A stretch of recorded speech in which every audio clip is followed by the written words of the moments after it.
상간녀가 귀국한 날 남편은 밤새 연락 두절이었다.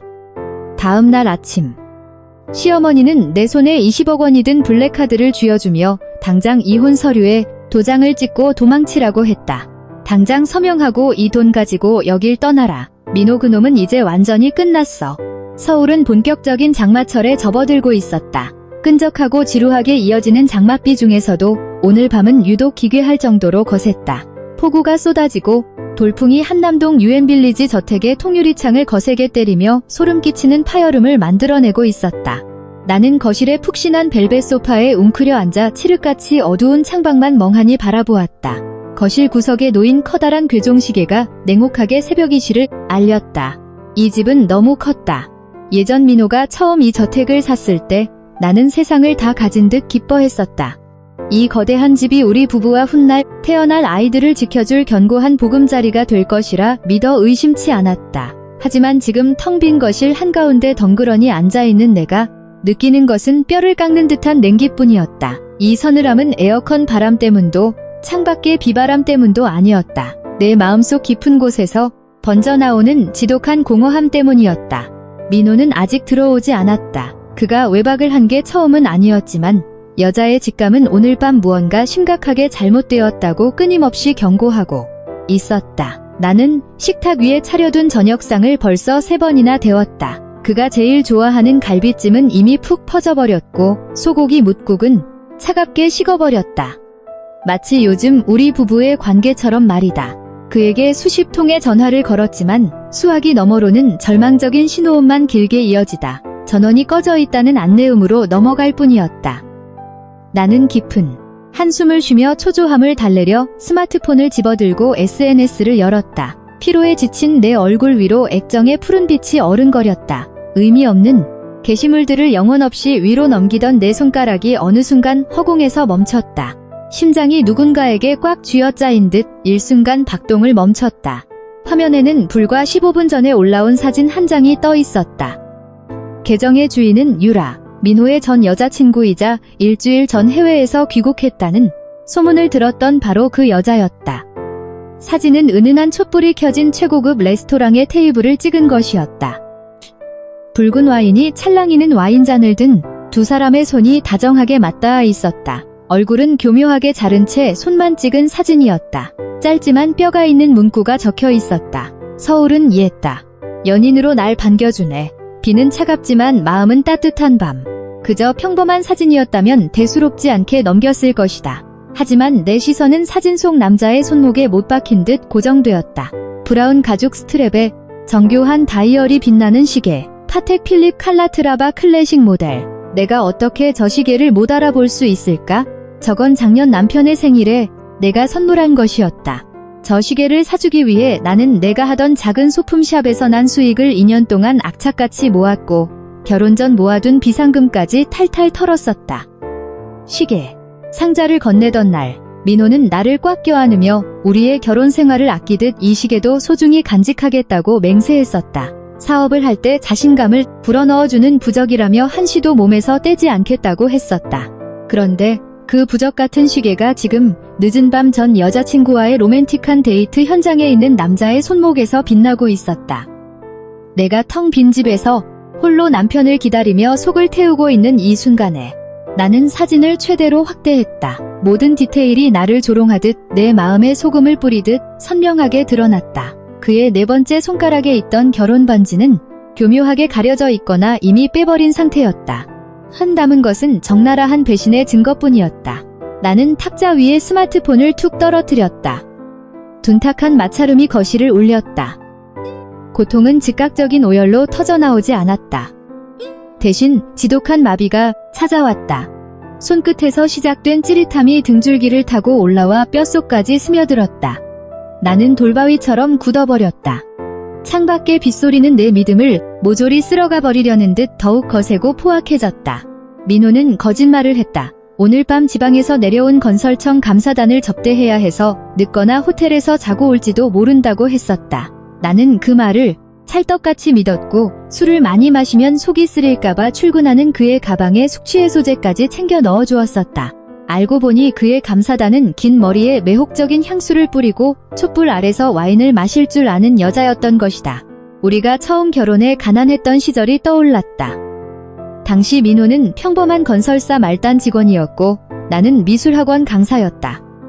우리는 좁은 단칸방에서 컵라면을 나눠 먹으며 미래를 꿈꿨다.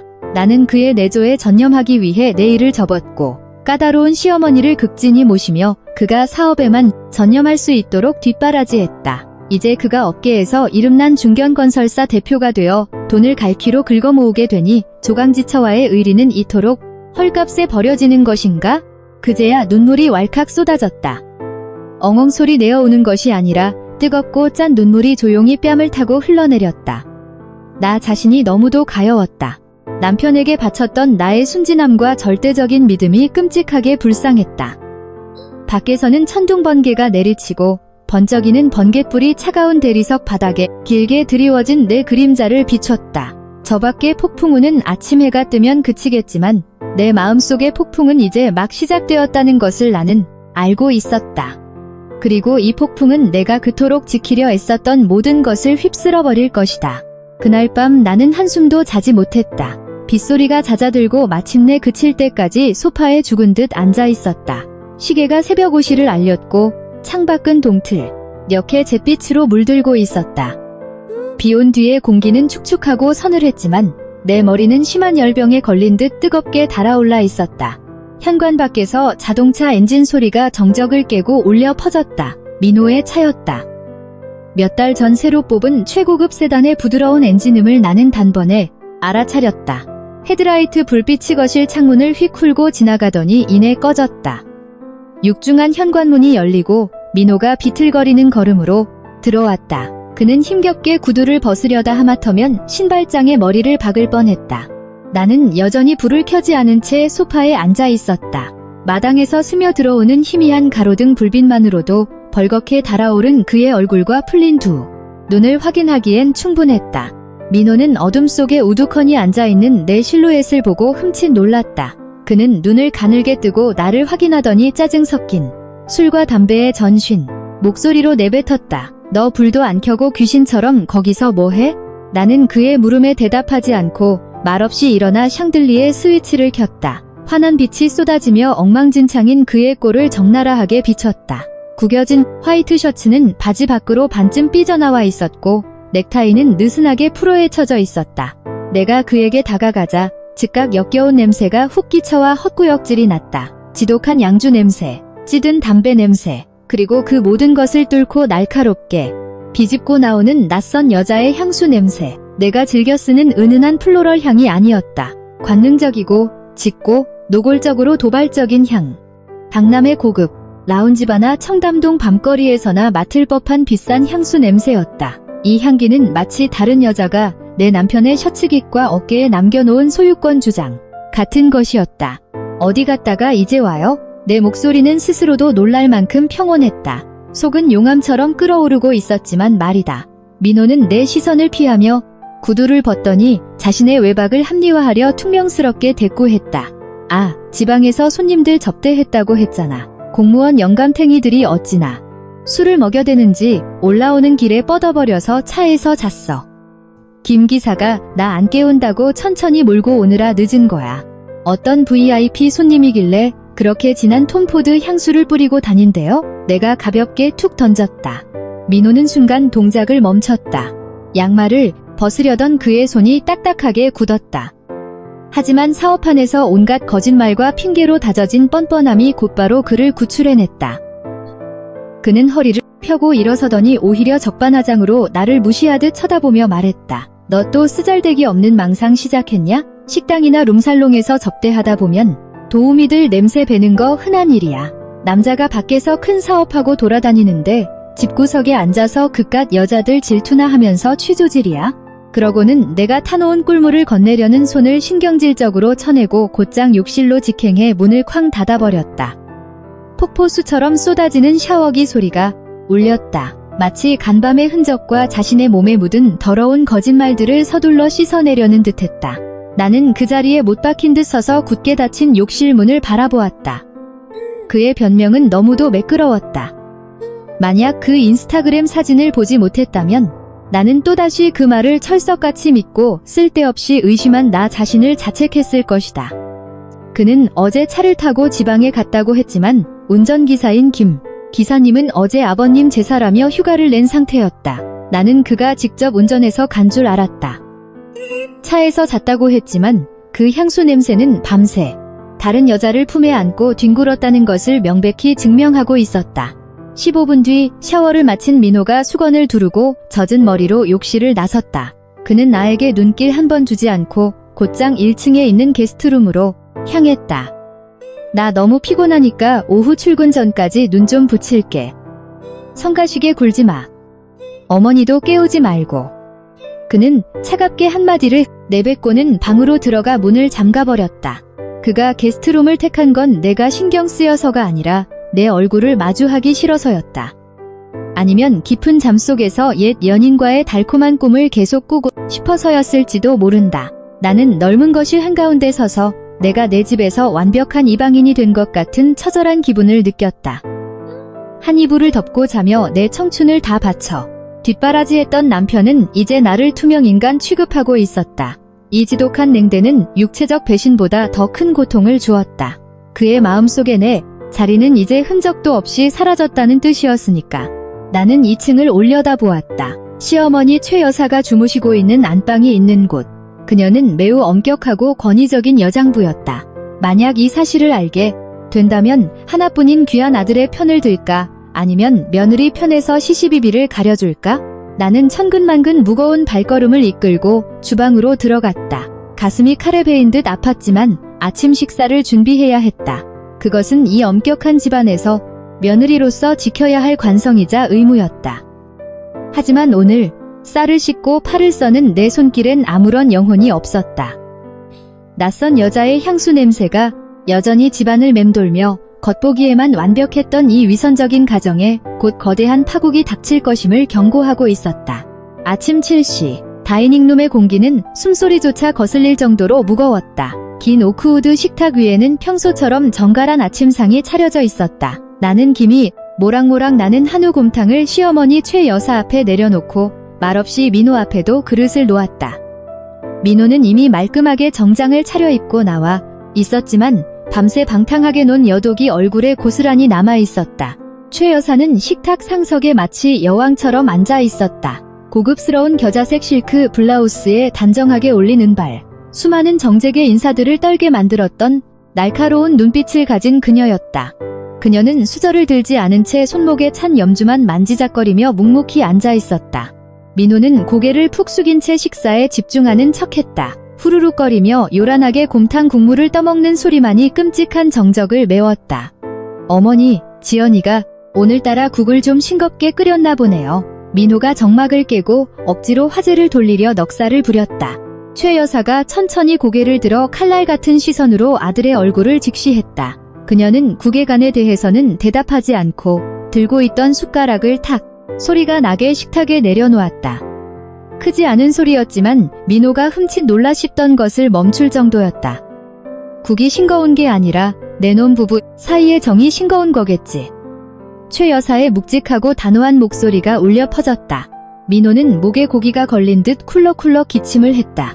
나는 급히 물을 따라 그에게 건넸지만 그는 내 손을 확 뿌리치며 얼굴이 벌개진 채 어머니를 쳐다보았다.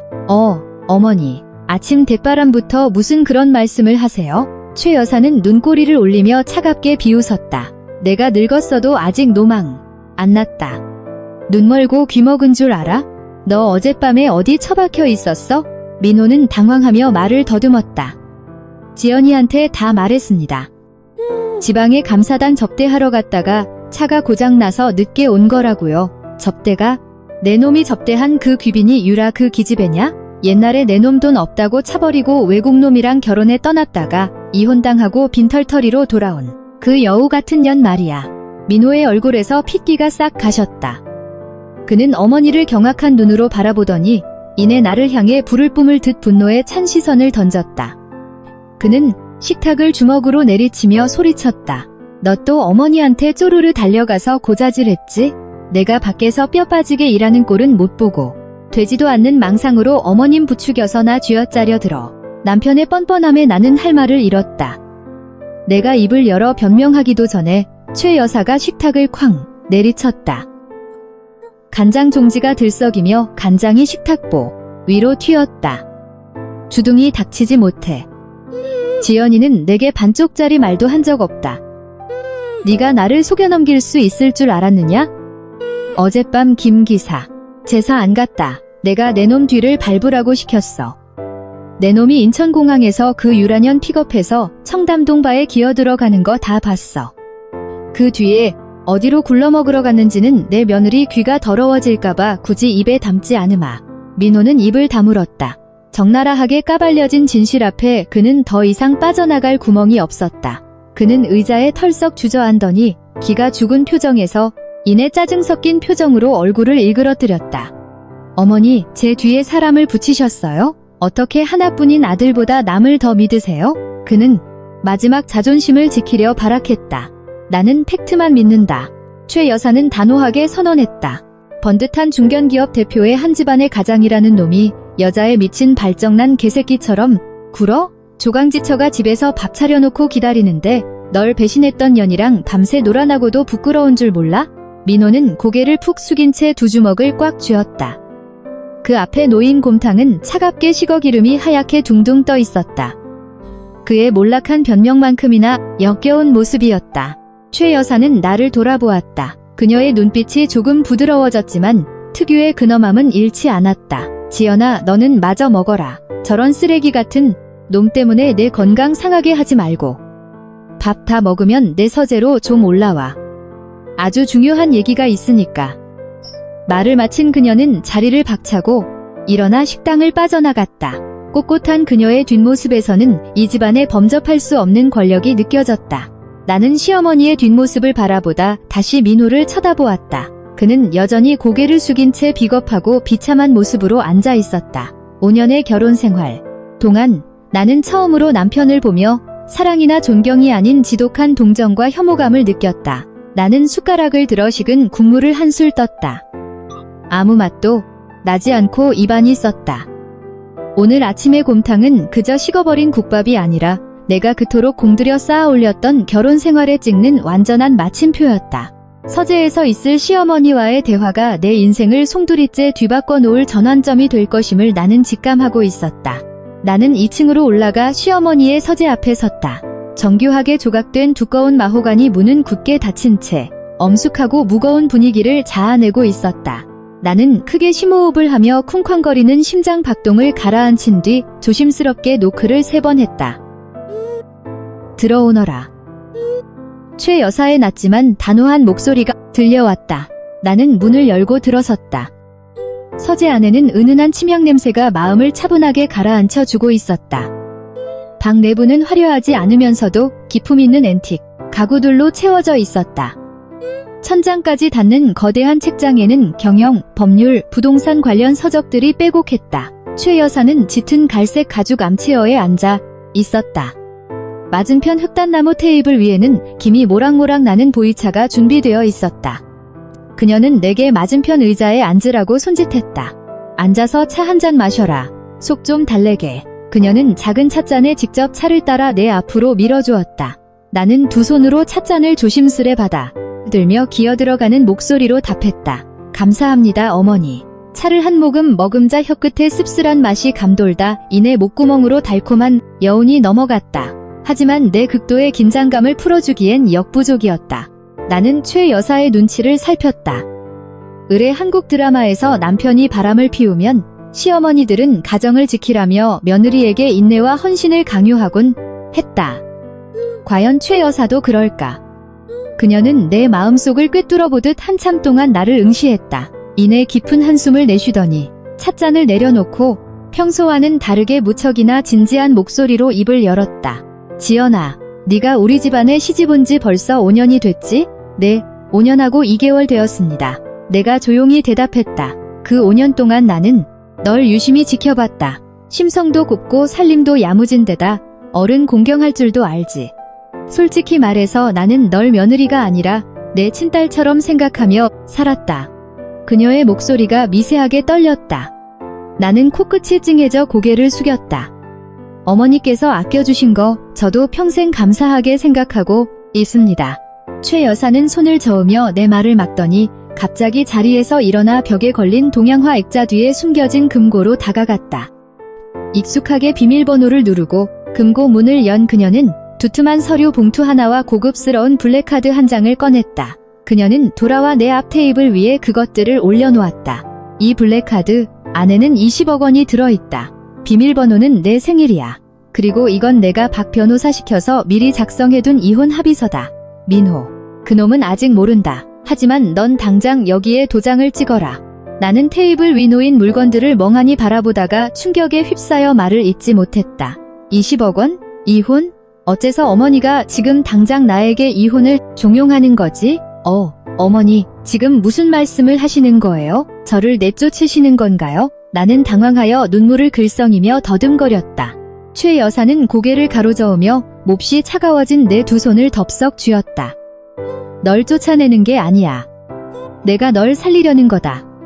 내 말 똑똑히 들어라. 민호 그놈, 단순히 바람만 피운 게 아니다. 아주 개차반이 났어. 회사 전체가 빚더미에 가라앉고 있다.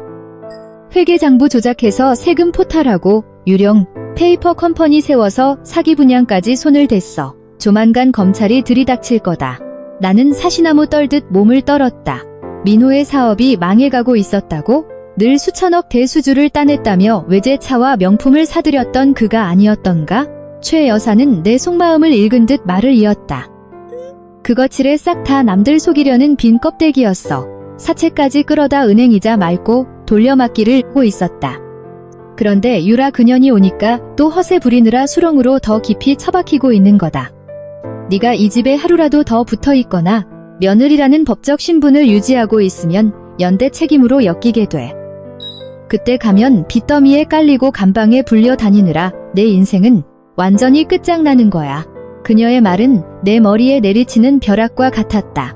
육체적 배신 뒤에 이런 끔찍한 경제적, 법적 암흑이 도사리고 있었을 줄은 꿈에도 몰랐다. 이 20억 원은 내 순수 개인 자산이다. 네가 새 인생을 시작할 종잣돈으로 주는 거니 받아. 오늘 당장 이혼 서류에 도장 찍고 해지기 전에 이 집에서 나가라. 아주 멀리 가서 그놈과 연락을 싹 끊어. 나는 최 여사의 눈을 바라보았다. 늘 날카롭던 그녀의 눈동자엔 지극한 걱정과 연민이 가득했다. 그녀는 아들 편을 들지 않고 나를 보호하고 있었다. 피 한 방울 섞이지 않은 나를 5년 동안 진짜 딸로 품어준 것이다. 그럼 어머니는요? 제가 떠나면 어머니는 어쩌시고요? 민호 씨는요? 그녀는 슬프게 미소 지으며 내 손등을 토닥였다. 나는 늙었다. 인생 산전수전 다 겪었으니 나 혼자 알아서 해. 그리고 민호 그놈은 남자다. 자기가 싼 똥 자기가 치우는 게 맞아. 그게 어른이 되는 대가지. 내가 언제까지 그놈 뒤치다꺼리를 해줄 순 없다. 하지만 너는 죄가 없어. 넌 아직 젊고 앞으로 닥칠 저 생지옥보다 훨씬 더 평온하고 행복하게 살 자격이 있어. 그녀는 이혼 서류와 펜을 내 쪽으로 밀어주며 단호한 눈빛으로 말했다. 도장 찍어. 약해지지 마라. 지금 네가 마음을 약하게 먹으면 그건 내 미래를 죽이는 독약이 되는 거야. 내 말 한 번만 들어. 나는 펜을 집어들었다. 최고급 블랙카드와 차가운 흑백의 이혼 서류를 내려다보며 내 손은 파르르 떨리고 있었다. 나는 이것이 폭풍우 치는 바다 한가운데서 시어머니가 내게 던져준 유일한 구명조끼임을 깨달았다. 그녀는 불행한 며느리를 구하기 위해 타락한 친아들을 기꺼이 버리는 길을 택한 것이다. 서재하는 괴종시계의 초침 소리와 나의 거친 숨소리만 가득했다. 나는 눈을 감고 깊은 숨을 들이마셨다. 막 떨어지려던 눈물을 닦아내고 펜을 꽉 쥔 채 이혼 서류에 단호하게 서명했다. 20억 원의 가치를 지닌 서명이자 거짓으로 얼룩진 결혼 생활의 종지부를 찍는 서명이었다. 하얀 종이 위로 선명하게 새겨진 잉크. 나는 내 서명을 내려다보았다. 낯설면서도 지독한 해방감이 밀려왔다. 민호의 서명란 옆에 적힌 내 이름은 5년 동안 남편의 그늘 밑에 숨죽여 살았던 여자의 첫 독립선언문 같았다. 최 여사는 이혼 서류를 확인하고 흡족하게 고개를 끄덕였다. 그녀는 서류를 다른 파일철에 조심스럽게 챙겨 넣었다. 잘했다. 남은 절차는 내가 다 알아서 하마. 민호놈이 발악하면 내 변호사가 소송 이혼으로 신속하게 처리할 거다. 자, 이제 방에 가서 짐을 싸. 명심해라. 오직 내 거딘 것들, 정말 필요한 것들만 챙겨. 허울뿐인 것들에 미련 두지 말고. 나는 자리에서 일어나 최 여사에게 깊이 고개를 숙여 인사하고 서재를 나섰다. 등 뒤로 문이 닫히며 존경스러운 여인과의 작별을 알렸다. 가슴속에서 먹먹한 슬픔과 무한한 감사가 소용돌이쳤다. 그녀는 나에게 공정하기 위해 자신의 혈육에게 잔인해지는 쪽을 택했다. 침실로 돌아왔다. 한때 우리의 보금자리였던 방은 이제 텅 비고 낯설게 느껴졌다. 나는 옷장 위에서 낡은 천 캐리어를 꺼냈다. 결혼할 때 친정에서부터 끌고 왔던 그 캐리어였다. 모서리가 닳고해져 민호가 사줬던 번쩍이는 명품 캐리어 세트와는 비교도 안 될 만큼 초라했지만 이것이야말로 내 진짜 과거와 영혼을 담고 있는 물건이었다.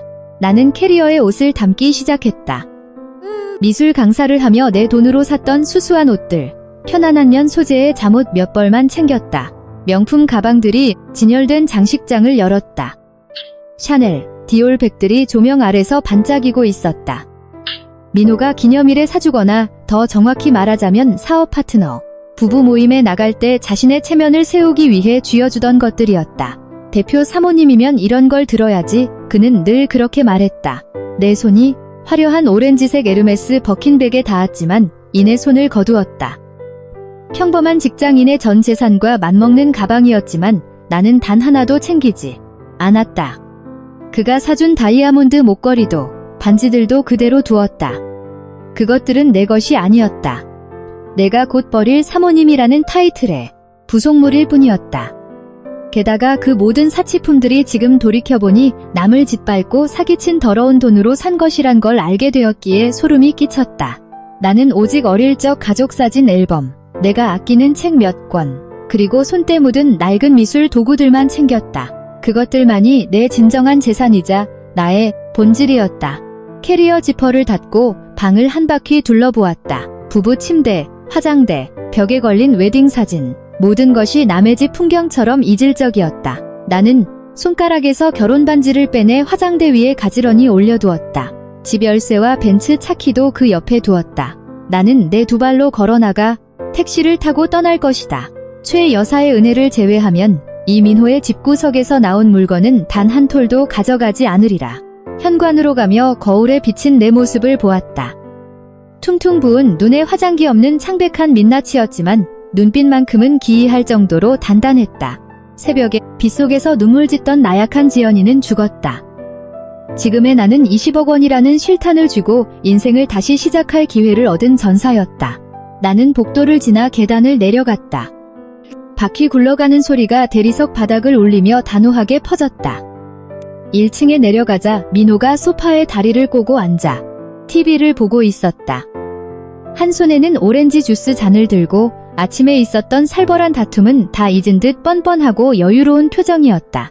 내가 캐리어를 끌고 나타나자 그는 눈썹을 치켜올리며 빈정거렸다. 너 지금 뭐 하냐? 진짜 가출이라도 하겠다는 거야? 또 슈해서 나보고 싹싹 빌라고 시위하는 거지? 그만 좀 해. 그 큰 가방 들고 며칠이나 버티다 기어들어 오려고 그래. 그는 아직도 나를 삐치면 언제든 품으로 파고드는 순종적인 고양이쯤으로 생각하고 있었다. 그 고양이가 호랑이로 변해 이 위선적인 황금세장을 영원히 박차고 나갈 결심을 했다는 것을 그는 꿈에도 모르고 있었다. 나는 걸음을 멈추고 그의 눈을 똑바로 응시했다. 이번엔 시선을 피하지도 두려워하지도 않았다. 나쇼하는 거 아니야, 민호씨. 이혼 서류, 도장 다 찍어서 어머니 드렸고 반지도 빼놓고 왔어. 지금 이 시간부터 당신이랑 나는 남이야. 당신의 그 치밀한 계산과 내연녀랑 오순도순 잘 살아봐. 난 내 인생 살러 갈 테니까. 민호의 얼굴에서 미소가 싹 가셨다. 그는 굳은 표정으로 벌떡 일어나 나를 막아서려 했다. 너 미쳤어? 누가 마음대로 나가래? 넌 내 아내야. 내버려 두지 못해. 2층 계단 위에서 최 여사의 호통이 군대 사령관의 명령처럼 날카롭게 떨어졌다. 그녀는 난간을 짚고 서서 불을 뿜는 눈으로 아들을 노려보고 있었다. 지금 이 순간부터 지연이는 내 마누라가 아니다. 지연이는 내 딸이야. 내 놈이 지연이 몸에 손가락 하나라도 댔다간 내가 널 가만두지 않을 거다. 민호는 계단 위에 어머니를 한 번 보고 나를 다시 보며 극도의 혼란에 빠졌다.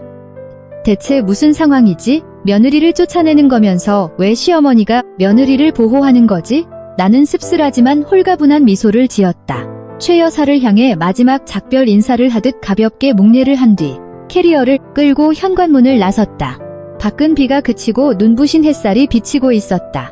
빗물을 머금은 정원 위로 찬란한 빛이 쏟아졌다. 저택 대문을 나서자 미리 호출해둔 카카오티. 택시가 대기하고 있었다. 어디로 모실까요, 손님? 기사님이 물었다. 여의도 한강변에 있는 5성급 호텔로 가주세요. 내가 또렷하고 분명한 목소리로 답했다. 택시가 출발하려던 찰나 누군가 미친 듯이 뛰어나와 택시 보닛 앞을 가로막았다. 젖은 아스팔트 위로 날카로운 브레이크 마찰음이 찢어질 듯 울렸다. 뒷좌석에 앉아있던 나는 심장이 철렁 내려앉으며 핸드백 끈을 꽉 움켜쥐었다. 민호였다. 그는 차 보닛을 두 손으로 쾅쾅 내리치며 얼굴이 시뻘겋게 달아올라 있었다. 일말의 반성 따위는 없는 철저한 분노에 찬 얼굴이었다. 기사님은 룸미러로 나를 힐끔 보며 다급하게 물었다. 손님, 저 사람 일행이세요? 단지 경비원 부를까요? 나는 고개를 저으며 기사님에게 안심하라는 눈빛을 보냈다. 민호의 성격을 안다. 그는 체면을 목숨보다 중시하는 인간이라 대낮에 보는 눈이 많은 고급 주택가 한가운데서 무식한 짓은 하지 못할 것이다. 민호는 차 옆으로 돌아와 뒷좌석 차문 손잡이를 신경질적으로 잡아당겼지만 나는 이미 문을 잠가둔 상태였다. 그는 창문에 얼굴을 바싹 대고 창문을 사정없이 두드리며 입을 벙긋거렸다. 방음 유리 탓에 소리는 웅얼거리게 들렸지만 그의 입 모양은 명백히 쌍욕과 협박을 내뱉고 있었다. 나는 숨을 크게 한 번 들이마시고 내 목소리가 들릴 만큼만, 하지만 그가 손을 집어넣지 못할 만큼만 창문을 살짝 내렸다. 쇼 좀 그만해. 가방 들고 누구 겁주려고? 내가 어젯밤에 유라 데리러 간 거 가지고 무슨 유난을 이렇게 떨어. 민호가 으르렁거렸다. 어젯밤 마신 술. 냄새가 훅 끼쳐왔다. 이 와중에도 그는 내가 그저 자신의 관심을 끌기 위해 투정을 부린다고 착각하고 있었다. 그의 눈에 나는 몇 마디 어설픈 변명으로 쉽게 구워 삶을 수 있는 멍청한 마누라일 뿐이었다. 나는 남편의 눈을 똑바로 응시했다. 내 눈빛은 스스로도 놀랄 만큼 평온하고 식어 있었다. 더 이상의 상처도 미련도 남아있지 않았다. 쇼. 아니야, 서류에 도장 찍었고 어머니가 가지고 계셔. 어머니도 내 뜻에 동의하셨어. 민호는 어머니라는 단어에 흠칫 놀라며 2층 발코니 쪽을 쳐다보았다. 최 여사는 여전히 그곳에 서서 청동 동상처럼 아들의 일거수일투족을 엄격하게 감시하고 있었다. 그애 보내줘라. 최 여사의 목소리가 단호하게 울렸다. 이제 걘 내 마누라 아니야. 당장 안 비키면 경비실에 연락해서 너 끌어내게 하마. 민호는 이를 부득부득 갈며 나를 쏘아보았다. 그는 내 얼굴을 향해 삿대질을 해댔다. 아주 잘났네. 어머니가 뒤봐주니까 이제 눈에 뵈는 게 없지? 이 집구석에서 한 발짝이라도 나가면 다시 돌아올 생각 꿈에도 마. 내 돈 없으면 네가 이 서울 바닥에서 며칠이나 버티나 두고 보자. 나는 지난 5년 중 가장 홀가분한 미소를 지었다. 걱정해줘서 고마워. 나 아주 잘 살 거야. 배신자랑 사는 것보단 수만 배는 더 잘 살 수 있으니까. 당신도 그 옛날 여자친구랑 100년 해로해. 그리고 다신 나 찾지 마. 말을 마친 나는 앞자리의 기사님을 향해 분명하게 말했다. 기사님, 출발해주세요. 택시가 민호를 스쳐 지나가며 속도를 내기 시작했다. 뒤를 돌아보지 않았지만 룸미러를 통해 길 한가운데 우두커니 서 있는 민호의 모습이 보였다. 그의 실루엣은 길가의 노란 은행나무 사이로 점점 작아지다 이내 완전히 사라졌다. 택시가 한남대교를 건너기 시작했다. 강바람이 시원하게 불어왔다. 마천루가 숲을 이룬 서울의 스카이라인, 쉴 새 없이 오가는 꼴이 물린 차량들. 이렇게 완전한 자유의 몸으로 이 도시를 바라본 적이 얼마만인가. 지난 5년 내 세상은 집과 마트, 남편의 회사 로비를 오가는 것이 전부였다. 내 세상은 오직 민호라는 남자의 그림자 크기만큼 좁아져 있었다. 나는 왼쪽 가슴에 손을 얹었다. 심장이 힘차게 박동하고 있었다. 내 핸드백 안에는 20억 원이 든 블랙카드가 들어있다. 평생을 일해도 만져보지 못할 천문학적인 액수. 하지만 그 돈의 무게보다 더 무거운 것은 최 여사의 은혜였다. 그녀는 다가올 끔찍한 폭풍우 속에서 나를 지켜낼 방패와 검을 쥐어준 것이다. 룸미러로 나를 힐끔 보던 기사님이 안타까운 목소리로 말을 건넸다. 사모님, 부부싸움 하셨나 보네. 그래도 한 발씩 양보하고 사는 게 부부 아닙니까? 남자들이 밖으로 돌다가도 결국 집이 최곤 줄 알게 마련인데. 나는 옅은 미소를 지으며 고개를 저었다. 세상, 사람들은 을의 여자에게 참고 살라고 조언한다. 하지만 그 인내가 영혼을 파먹는 맹독이라는 사실을, 때로는 뒤도 돌아보지 않고 도망치는 것만이 유일한 생존 방식이라는 사실을 그들은 모른다. 부부싸움 아니에요, 기사님. 해방된 겁니다. 나는 짧게 대답했다. 택시가 여의도 금융가를 지나 최고급 5성급 호텔 로비 앞에 멈춰섰다. 오늘따라 비온 뒤에 서울 하늘은 눈이 시리게 파랗고 찬란했다. 네. 인생도 오늘부터 새로운 챕터를 맞이할 것이다. 비록 앞길에 거친 가시밭길이 남아있을지라도 이제 내 인생의 펜대는 내가 쥐고 쓸 것이다. 단정하게 제복을 차려입은 도어맨이 다가와 정중한 미소와 함께 차문을 열어주었다. 차에서 내린 나는 내 행색을 깨닫고 아주 잠시 위축되었다. 화장기 없는 민낯의 평범한 청바지와 티셔츠, 달아빠진 천캐리어, 이 화려하고 사치스러운 공간과는 너무나 이질적인 모습이었다. 하지만 나는 턱을 치켜들고 당당하게 로비로 걸어 들어갔다. 내 가방에는 블랙카드가 있고 무엇보다 나에겐 진짜 나를 되찾은 여성의 무너질 수 없는 자존심이 있었다. 프런트 데스크로 향했다. 아름다운 유니폼을 입은 직원이 나를 살짝 위아래로 훑어보는 듯했지만 훈련된 미소를 잃지 않았다. 안녕하십니까, 고객님. 예약하고 오셨습니까? 아니요. 한강뷰 스위트룸으로 2주 동안 머물고 싶습니다. 내 평온한 목소리. 직원은 살짝 놀란 기색을 비치며 키보드를 두드렸다. 고객님, 한강뷰 스위트룸은 세금 및 봉사료를 제외하고 1박에 150만 원입니다. 2주 숙박으로 진행해 드릴까요? 나는 대답 대신 가방에서 최 여사가 준 블랙카드를 꺼내 데스크 위에 올려놓았다. 직원의 눈빛이 180도 달라졌다. 그녀는 두 손으로 공손히 카드를 받아들었고 태도는 방금 전보다 훨씬 더 깍듯해졌다. 자본주의의 힘이었다. 예전의 나라면 경멸했을 그 힘이 지금의 나를 세상의 편견과 무시로부터 완벽하게 보호해주는 갑옷이 되어주고 있었다. 체크인을 마치고 직원의 안내를 받아 고층 객실로 올라갔다. 객실 문이 열리자 압도적이고 럭셔리한 공간이 눈앞에 펼쳐졌다. 크림색과 골드톤으로 꾸며진 인테리어, 통유리창 너머로 굽이치는 한강과 바쁘게 돌아가는 서울의 전경이 한눈에 들어왔다. 나는 짐을 들어다준 직원에게 넉넉하게 팁을 쥐어주고 문을 단단히 걸어 잠갔다. 완벽한 정적과 고급스러운 공간 안에 홀로 남겨지고 나서야 비로소 온몸의 긴장이 풀렸다. 나는 구름처럼 푹신한 새하얀 침대 끄트머리에 털썩 주저앉았다. 내가 가장 먼저 한 일은 블랙카드를 꺼내는 것이었다. 옷장 안에 금고를 열고 카드를 넣은 뒤 새로운 비밀번호를 세팅했다. 금고가 잠기는 삐빅 소리가 마치 과거를 영원히 봉인하는 소리처럼 들렸다. 이 20억 원은 내가 흥청망청 쓸 돈이 아니었다. 내 인생을 재건할 종잣돈이자 시어머니의 목숨 같은 믿음이었다. 나는 앞으로의 생존을 위해 정말 필요한 순간이 아니면 단 1원도 건드리지 않겠다고 다짐했다. 돈 문제를 정리하고 욕실로 들어갔다. 하얀 대리석으로 된 커다란 욕조에 따뜻한 물을 채우고 빛이 된 라벤더 향베스 솔트를 풀었다. 길거리에 매연과 오늘 아침에 끔찍했던 기억이 묻은 옷을 벗어던졌다. 따뜻한 물속에 몸을 뉘고 눈을 감았다. 따뜻한 온기가 잔뜩 뭉쳐있던 근육들을 부드럽게 이완시켜 주었다. 나는 실패한 결혼 생활의 흔적을 씻어내듯 내 피부에 들러붙은 더러운 배신의 잔해를 벗겨내듯 피부를 벅벅 문질러 씻었다. 민호의 경멸 어린 눈빛과 그의 옷에서 나던 향수 냄새가 떠오르자 또다시 왈칵 눈물이 쏟아져 욕조물 위로 떨어졌다.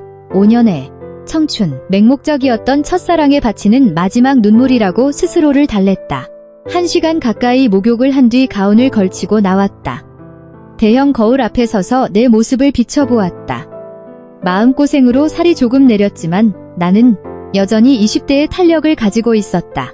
이제 겨우 30을 코앞에 둔 나이. 내 인생이 여기서 이대로 끝날 수는 없었다. 따뜻한 차를 한 잔 내어 발코니 쪽으로 갔다. 시원한 강바람이 젖은 머리카락을 흐트렸다. 발 아래로는 바쁘게 돌아가는 도시가 있었다. 누군가가 무너져 내리고 극한의 고통을 겪고 있어도 세상은 무심하게 돌아간다. 나는 어제 집을 나설 때부터 꺼두었던 스마트폰에 전원을 켰다. 마음이 조금 진정되었으니 현실을 마주해야 했다. 화면이 밝아지자마자 메시지와 부재중 전화 알림이 미친 듯이 쏟아지며 핸드폰이 바들바들 떨렸다. 진짜 전쟁은 이제부터 시작이었다. 휴대폰 부팅이 끝나자마자 또다시 화면이 번쩍였다. 고등학교 때부터 단짝이었던 수진이었다. 통화 버튼을 밀어 귀에 대기도 전에 수진의 괄괄한 목소리가 귓전을 때렸다. 목소리가 어찌나 큰지 폰을 귀에서 떼어야만 했다. 야 이지연, 너 대체 뭘 하고 돌아다니길래 전화가 불통이야? 어디야? 무사해? 걱정에 휩싸인 친구의 다급한 목소리를 듣자 왈칵 코끝이 찡해졌다. 진짜 환난이 닥쳐왔을 때 나를 가장 먼저 찾고 걱정해준 사람은 핏줄도 아닌 이 불같이 다혈질인 내 베프였다. 수진아, 나 괜찮아. 안전한 호텔에 있어. 너 왜 그렇게 소리를 질러? 나는 그녀를 안심시키려 최대한 차분하게 대답했다. 괜찮긴 뭐가 괜찮아. 네, 그 왼수 같은 남편 새끼가 지금 너 찾겠다고 사방팔방 들쑤시고 난리가 났어. 방금 나한테도 전화 왔었단 말이야. 목소리가 완전 마시간 미친놈 같더라. 내가 내 숨은 곧 안 불면 납치 방조죄로 경찰에 찌르겠대. 우리 회사까지 쳐들어와서 뒤집어 엎겠다고 협박을 하더라니까. 나는 미간을 찌푸렸다. 민호가 경찰에 신고를 한다고? 나를 찾아다닌다고? 너무도 앞뒤가 안 맞는 행동이었다. 오늘 아침까지만 해도 나를 문전박대하고 내연녀와 희희낙낙하던 인간이 아니었던가. 게다가 겉보기에 완벽한 젠틀맨 코스프레에 목숨을 거는 그가 아내의 가출을 동네방네 소문내고 다닐 리가 없었다. 그가 친구에게까지 연락해 협박을 할 정도로 나를 찾는다는 건 무언가 엄청난 공포에 쫓기고 있다는 뜻이었다. 민호가 나를 왜 찾아? 이혼 서류 다 써놓고 왔는데 이제 그 여우 같은 년이랑 놀아나며 파티나 할 일이지 왜 날 찾아? 내 말이 질투나 미련 때문에 마누라 찾는 목소리가 아니었다니까? 완전 똥줄 타서 벌벌 떠는 목소리였어. 걔가 나한테 계속 묻는 말이 뭔지 알아? 네가 집에서 나갈 때 뭘 들고 나가지 않았냐고. 네가 자기 거 무슨 중요한 서류나 물건을 훔쳐가지 않았냐고 계속 캐묻더라니까. 야, 지연아, 너 걔한테 뭐 들고 나온 거 있어? 수진의 질문에 나는 심장이 철렁 내려앉으며 금고 안에 넣어둔 20억 블랙카드가 떠올랐다. 함그랬다. 민호는 정 때문에 나를 찾는 게 아니었다. 그는 돈을 찾고 있거나 내가 자기 회사에 치명적인 약점을 쥐고 있다고 착각하고 있는 것이 분명했다. 나 아무것도 안 가져왔어. 내 낡은 옷까지 몇 개가 전부야. 나는 머뭇거리며 대답했다. 시어머니가 블랙카드의 존재를 절대 발설하지 말라고 신신당부했던 것이 떠올랐기 때문이다. 수진을 믿지만 이 일은 최 여사와 내 목숨이 달린 문제라 수진까지 위험에 빠뜨릴 수는 없었다. 그래, 거참 이상하네. 아무튼 너 절대 거기서 나오지 말고 꼼짝 마. 그 새끼 완전 눈 뒤집혔어. 내가 쌍욕 밟고 끊어버렸으니까. 필요한 거 있으면 말해. 내가 배달 앱으로 다 시켜줄 테니까. 절대 마음 약해져서 기어들어 가지 말고. 알았어. 고마워 수진아. 나 안 돌아가. 진짜 끝났어. 그래, 그 인간 쓰레기 버린 건 내 인생 3대 덕을 쌓은 거야. 푹 쉬고 무슨 일 있으면 바로 연락해. 수진이 전화를 끊었다. 나는 멍하니 허공을 응시했다. 민호가 날 쫓고 있다. 최 여사님의 말이 맞았다. 그의 배는 가라앉고 있었고 그는 살기 위해 아무 지푸라기나 심지어 나마저 고기방패나 돈줄로 쓰기 위해 혈안이 되어 있는 것이다.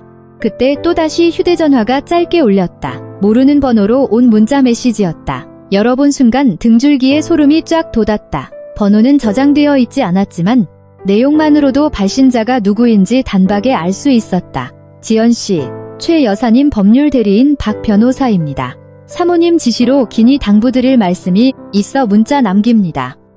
카드의 존재와 비밀번호는 가장 친한 지인에게도 절대 발설해선 안 됩니다. 현재 이민호 대표의 재무 상태는 파산 수준을 넘어 생명에 직결된 심각한 사안입니다. 사채업자 등 어둠의 조직이 얽혀 있어 신변이 위험합니다. 무조건 그 자리에 머무시고 스마트폰 위치 추적은 꺼두십시오. 이혼 절차는 제가 최단기로 진행 중입니다. 생명에 직결된 사안. 그 단어가 주는 공포는 그 어떤 협박보다 무겁게 짓눌러 왔다. 민호가 단순히 은행 빚을 진 게 아니라 조폭과 사채업자들의 검은 돈까지 끌었었다는 의미였다. 과거 그가 룸살롱에서 밤새워 접대하며 인맥을 자랑하던 그 알량한 허세의 대가가 이거였단 말인가. 비제. 시한폭탄이 터지기 일보 직전 시어머니는 나를 그 지옥불에서 건져내 멀리 피신시킨 것이다. 알겠습니다. 변호사님과 어머님께 깊이 감사드립니다. 답장을 보내고 즉시 스마트폰의 위치 서비스와 GPS 기능을 모조리 차단했다. 창가의 암막, 커튼도 꽉 쳤다. 18층의 이 최고급 스위트룸이 순식간에 외부와 단절된 거대한 밀실이자 요새로 변해버린 것 같았다. 머리가 복잡했다. 민호의 빚은 도대체 얼마일까? 왜 어머니는 아들을 돕지 않은 걸까? 아니면 이미 수십 번 도와줬지만 밑빠진 독이라 포기한 걸까? 내가 그토록 의지했던 화려한 펜트하우스의 삶은 모래성 위에 지어진 환상이었고 내가 남편이라 불렀던 남자는 가족을 사지로 몰아넣은 겁쟁이 도박꾼에 불과했다. 한때 사랑했던 남자에 대한 두려움과 절망감이 엄습했다. 로폭들이 집으로 들이닥치면 어머님은 무사하실까? 하지만 무엇보다 가장 두려운 건 내 아니었다. 만약 민호가 나를 찾아내어 이 20억 원의 존재를 알게 된다면 그는 자신의 목숨을 건지기 위해 나를 짓밟고 그 돈을 강탈해갈 인간이었다. 바닥을 친 인간의 짐승 같은 본성을 나는 상상할 수조차 없었다. 복잡한 상념에 빠져있던 그때 객실에 비치된 호텔 내선 전화기가 날카롭게 울려 퍼졌다. 따르릉 따르릉. 정적 속에서 울린 그 소리에 하마터면 손에 쥐고 있던 유리잔을 놓칠 뻔했다. 내선 전화? 프런트 아니면 올 데가 없는데. 나는 조심스레 수화기를 들어 귀에 댔지만 아무 말도 하지 않았다. 여보세요? 객실의 지연 고객님 맞으십니까? 프런트 데스크입니다. 네, 맞는데요. 고객님 회사 직원분이라는 분이 아주 급한 용무로 로비에서 고객님을 찾고 계십니다. 심장이 철렁 내려앉았다. 벌써 나를 찾아냈다고? 어떻게 이렇게 빨리? 이름이 뭡니까? 내 목소리가 파르르 떨렸다. 민호건설 회국 꼭 부탁드린다고 하십니다. 강 부장님. 민호 회사에서 가장 오래 일했고 심성 착한 늙은 회계부장님. 가끔 남편 몰래 회사 장부를 보여주며 걱정해주시던 바로 그분이었다. 그분이 왜 나를 찾아 여기까지 온 걸까? 민호나 유라였다면 즉시 보안팀을 불러 쫓아냈겠지만 강 부장님이라면 뭔가 심상치 않은 중대사가 터졌음이 분명했다. 알겠습니다. 그분 전화 좀 연결해주세요. 전화가 연결되는 짧은 대기음이 울리는 동안 피가 마르는 듯했다. 이것이 내가 지금 휘말린 진흙탕의 실체를 파악할 유일한 단서일지도 모른다. 사모님 맞으시죠? 수화기 너머로 숨을 헐떡이며 극도로 흥분한 늙은 남자의 목소리가 들려왔다. 네, 부장님, 저예요. 무슨 일인데 여기까지 오셨어요? 사모님, 제발 회사 좀 살려주십시오. 대표님 좀 살려주세요. 지금 기댈 곳은 사모님밖에 없습니다. 강 부장님은 금방이라도 통곡할 듯 울부짖었다. 나는 미간을 찌푸렸다. 내가 무슨 능력이 있어서 파산 직전에 건설사를 살린단 말인가? 나는 세금 계산서 한 번 떼본 적 없는 평범한 가정주부일 뿐인데 부장님 진정하시고 차근차근 말씀해보세요. 제가 어떻게 회사를 살립니까? 전 이혼 서류 도장 찍고 나왔어요. 회사랑은 이제 아무 상관없는 사람입니다. 아닙니다, 사모님. 대표님이 그러셨습니다.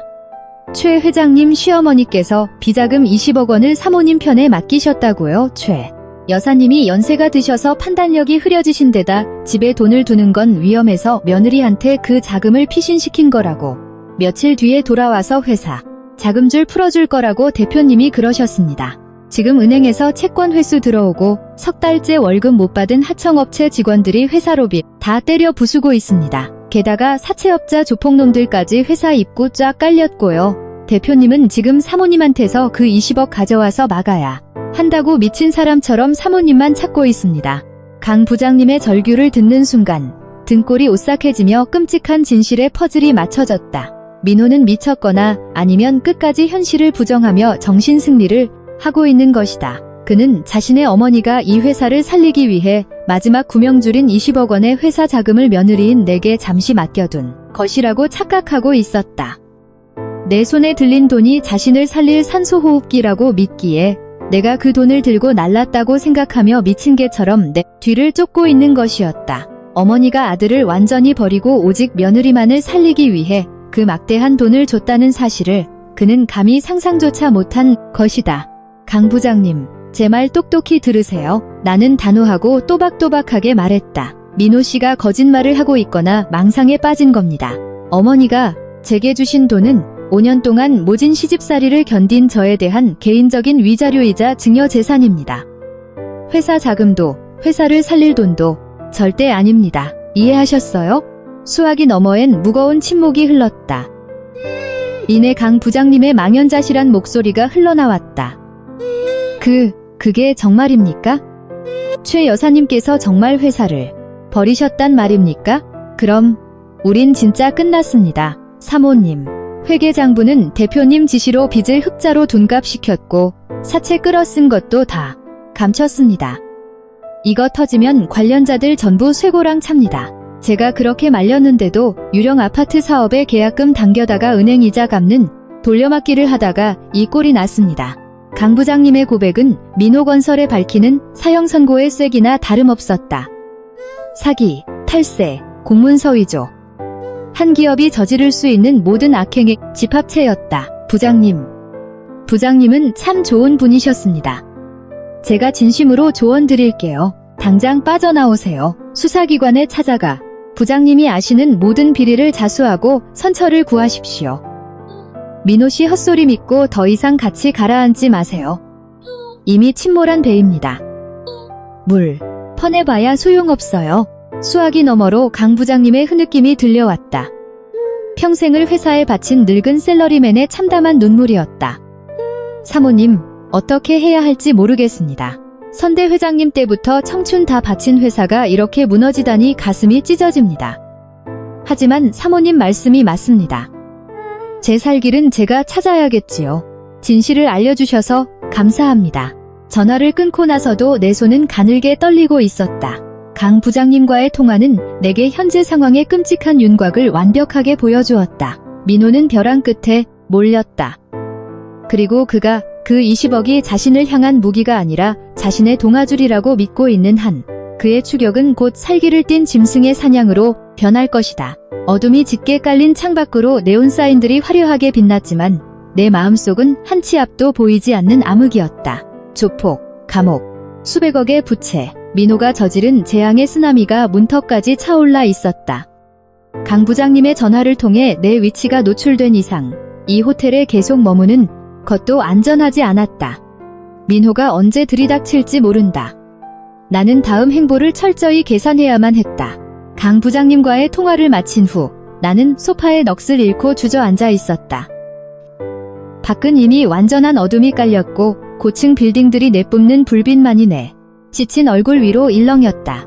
강 부장님의 절규가 테이프처럼 머릿속에서 계속 반복 재생되었다. 민호는 최 여사가 내게 준 20억 원을 회사를 구원할 비자금이라 착각하고 있다. 하지만 나는 안다. 시어머니 최 여사는 결코 아들 말처럼 노망이 나거나 감정적으로 일을 처리할 분이 아니라는 것을 그녀는 수십 년간 거친 재계에서 산전수전을 겪으며 이 거대한 부동산 제국을 일군 철의 여인이었다. 밑빠진 독에 20억을 쏟아붓는 바보 같은 짓을 할 리가 없었다. 나는 다실에서의 날카롭던 시어머니의 눈빛, 이미 완벽하게 세팅되어 있던 이혼 서류, 그리고 해가 지기 전에 무조건 집을 떠나라던 그녀의 엄명을 다시 한번 곱씹었다. 순간 머릿속에서 섬광이 터지며 모든 퍼즐이 소름 끼치게 맞춰졌다. 등줄기를 타고 찌릿한 전율이 흘렀다. 나는 모든 것을 이해했다. 최 여사는 아들의 회사가 곧 형사고발을 당해 산산조각 날 것을 미리 알고 있었다. 하체에 민호가 조폭과 사채에 연루되어 돈으로 해결할 수 없는 감옥에 갈 수밖에 없는 심각한 중범죄를 저질렀다는 사실도, 그녀가 이혼 서류를 강요하고 20억을 개인 증여 명목으로 준 것은 형사고발과 압류 조치가 들어가기 전 합법적으로 재산을 빼돌려 나를 보호하기 위한 완벽하고도 치밀한 신의 한 수였다. 내가 민호의 법적 아내로 남아있었다면 그 돈은 범죄 수익 은닉이나 추징금 명목으로 모두 압류당했을 것이다. 하지만 범죄 사실이 드러나기 전 합의 이혼을 하고 받은 위자료 성격의 증여 재산이라면 법은 철저하게 나의 소유권을 보호해준다. 어머니는 20억 원이라는 거금을 들여 내게 자유와 생존권을 사준 것이다. 동시에 아들이 모든 돈을 도박판 같은 사채, 빚에 탕진하는 것을 막고 집안의 마지막 남은 깨끗한 자금을 며느리인 내 손을 빌려 지켜낸 것이다. 뜨거운 눈물이 두 뺨을 타고 흘러내렸다. 이번엔 슬픔이 아니라 벅찬 감동의 눈물이었다. 밖에서는 냉혹한 여장부로 불리던 시어머니가 무너져 내리는 하늘의 무게를 홀로 짊어진 채 피 한 방울 섞이지 않은 며느리에게 우산을 씌워주려 한 것이다. 아들이 죗값을 치르고 가문이 조롱거리가 되는 것을 감수하면서까지 나에게만은 살기를 열어주었다. 나는 떨리는 손으로 스마트폰을 들어 최 여사에게 문자를 썼다. 전화를 걸어 어린아이처럼 엉엉 울며 목소리를 듣고 싶었지만 박 변호사의 철통, 보안 당부가 떠올랐다. 어머니의 깊은 뜻 이제야 모두 깨달았습니다. 어머니의 은혜 평생 잊지 않겠습니다. 떨리는 손가락으로 전송 버튼을 누르고 초조하게 기다렸다. 불과 1분 뒤 액정이 밝아졌다. 어머니의 답장은 그녀의 성격처럼 짧고 단호했다. 입 다물고 돈 꽉 쥐고 있어. 밥 잘 챙겨 먹고 똑바로 살아라. 내 공들인 거 수포로 만들지 말고. 스마트폰을 가슴에 품자 훈풍 같은 온기가 퍼져나갔다. 이 짧은 문자는 내게 내려진 엄명이자 세상에서 가장 따뜻한 축복이었다. 더 이상 두려움에 떨며 울지 않겠다고 굳게 다짐했다. 이 20억은 나 혼자 호의호식하라고 주신 게 아니다. 그녀가 내게 넘겨준 최후의 보루이자 믿음이었다. 나는 옷장 금고로 걸어가 블랙카드가 안전하게 있는지 다시 한번 확인했다. 민호와 유라가 미친 듯이 나를 쫓아도 절대 이 돈에는 손가락 하나 댈 수 없을 것이다. 무슨 일이 있어도 이 마지막 성벽을 지켜낼 것이다. 다음 날 하루 종일 나는 객실에 쥐죽은 듯 틀어박혀 룸서비스만 시켜 먹었다. 민호가 언제 들이닥칠지 모른다는 불안감은 좀처럼 가시지 않았다. 오전 10시경 다시 객실 내선 전화가 울렸다. 프런트 데스크였다. 고객님, 시골에서 올라오셨다는 연세가 좀 있으신 이모님께서 고객님을 뵙고 싶다며 로비에서 대기 중이십니다. 나는 미간을 찌푸렸다. 이모? 우리 친척 중에 내가 여의도 호텔에 있는 걸 아는 사람은 아무도 없었다. 그분 인상착의가 어떻게 됩니까? 나는 잔뜩 경계하며 물었다. 갈색 개량 한복을 입으셨고 선글라스와 마스크로 얼굴을 다 가리셨습니다. 카카오, 택시를 타고 오셨고요. 고객님께 고향에서 온 최 이모가 특산물 좀 가져왔다고 전해달라 하십니다. 최 이모? 최 여사님. 나는 화들짝 놀라며 당장 그분을 올려보내라고 지시했다. 5분 뒤 조심스러운 노크 소리가 들렸다. 문을 열자 문 앞에는 평소에 그 화려하고 근엄한 회장님의 모습은 온데간데 없는 평범하고 수수한 시골 할머니 차림의 시어머니가 서 계셨다. 선글라스 너머의 그 날카로운 눈빛만 아니었다면 길에서 마주쳐도 절대 몰라봤을 완벽한 변장이었다. 한 손에는 과일 바구니까지 들려 있었다. 어머니, 나는 억눌린 탄성을 내뱉으며 재빨리 그녀를 방 안으로 끌어당기고 문을 굳게 잠갔다. 최 여사가 마스크와 선글라스를 벗자 퀭하게 파인 볼과 하루 사이에 부쩍 늘어난 흰머리가 적나라하게 드러났다. 아들의 몰락을 지켜보는 어미의 고통이 주름마다 깊게 패여 있었다. 여기 안전하냐? 민호 그놈이 찾아오진 않았고 그녀가 숨을 고르며 다급하게 물었다. 네, 아직까진 괜찮아요. 방 밖으로 한 발짝도 안 나갔어요? 근데 어머니, 어쩌자고 이렇게까지 변장을 하고 오셨어요? 나는 찢어지는 가슴으로 그녀를 소파에 모시며 물 한 잔을 내어드렸다. 최 여사는 물을 단숨에 들이켜고 깊은 한숨을 쉬었다. 이렇게라도 안 하면 그 거머리 같은 사채업자 놈들이랑 민호가 붙여놓은 심부름센터 놈들 눈을 피할 수가 있어야지. 집구석이 쑥대밭이 됐다. 오늘 아침에 서울지방경찰청에서 압수수색 영장 들고 쳐들어왔어. 계좌는 이미 싹 다 동결됐고 민호 그놈은 어디로 숨었는지 연락도 안 되면서 뒤로 변호사들 찔러보느라 발악을 하고 있다만 부처님 손바닥 아니지. 하늘의 그물을 무슨 수로 피해. 나는 입을 틀어막았다. 이미 예상했던 일이었지만 시어머니의 입으로 직접 그 끔찍한 파멸의 소식을 듣는 것은 차원이 다른 공포였다. 그렇게 심각한가요, 어머니? 그녀가 무겁게 고개를 끄덕였다. 대규모 특경가 법상 사기의 조세 포탈 혐의다. 유령 아파트 짓겠다고 허위 서류로 수백억을 끌어다 쓰고 페이퍼 컴퍼니로 자금 세탁해서 세금까지 떼먹었어. 그 피 같은 서민들 분양 대금으로 빚 돌려막기 하다가 터진 거다. 내가 사업은 덕으로 해야 한다고 귀에 못이 박이게 일렀건만 그놈의 탐욕과 그 여우 같은 기집애 치맛바람에 눈이 멀어서 그녀는 내 두 손을 덥석 잡았다. 그녀의 손은 차가웠지만 바위처럼 단단했다. 그녀는 품에서 도장이 찍힌 공증서류 한 부를 꺼냈다. 이거 받으렴. 너와 민호의 혼인중 재산분할 합의서와 이 20억이 내 개인 자산에서 너에게 증여되었다는 걸 증명하는 서류다. 경찰이 압수수색 들어오기 이틀 전에 이미 완벽하게 공증과 세금 신고까지 마쳐뒀어. 법이 이 돈만큼은 철저하게 보호해줄 거다. 이혼. 서류에도 채무는 각자 부담한다는 특약을 명시해뒀으니 넌 민호나 회사의 빚 1원 한 장 갚을 의무 없어. 걱정 말고 맘 편히 살아라. 서류의 묵직한 무게가 손끝으로 전해졌다. 어머니는 체스판의 모든 수를 몇 수 앞서 내다보고 나를 지킬 가장 견고한 법적 방패를 미리 완성해둔 것이었다. 어머니는 그 엄청난 빚더미에 홀로 맞서셔야 하는데 저한테 이렇게 큰 돈을 주시면 저는 죄송해서 어떡해요. 내 목소리는 다시 울음이 섞여 갈라졌다. 최 여사는 정색하며 내 손등을 탁 쳤다.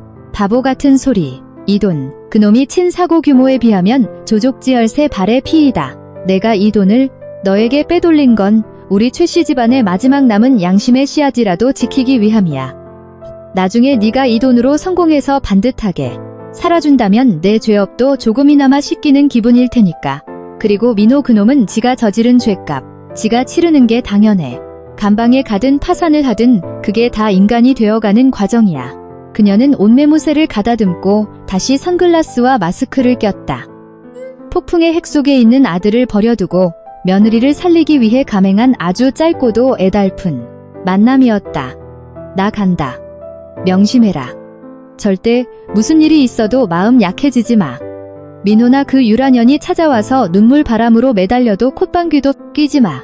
벼랑 끝에 몰린 짐승은 사람을 물어뜯는 법이야. 나는 그녀가 길고 어두운 호텔 복도 끝으로 사라질 때까지 문간에 서서 눈물을 훔쳤다. 거대한 폭풍우 한가운데 홀로 서서 나를 안전한 항구로 밀어 넣어주기 위해 온몸으로 비바람을 맞고 있는 시어머니의 뒷모습. 나는 결코 무너지지 않겠다고 입술을 꽉 깨물었다. 그날 밤 서울에는 또다시 거센 장대비가 쏟아졌다. 빗소리가 창문을 때리는 소리에 마음은 더 스산해졌고 나는 침대에서 뒤척이며 잠을 이루지 못했다. 아침에 뵌 시어머니의 퀭한 얼굴이 계속 눈앞에 아른거렸다. 밤 11시경 갑자기 객실 초인종이 미친 듯이 울리기 시작했다. 띵동 띵동 띵동. 정중한 룸서비스 직원의 노크가 아니었다.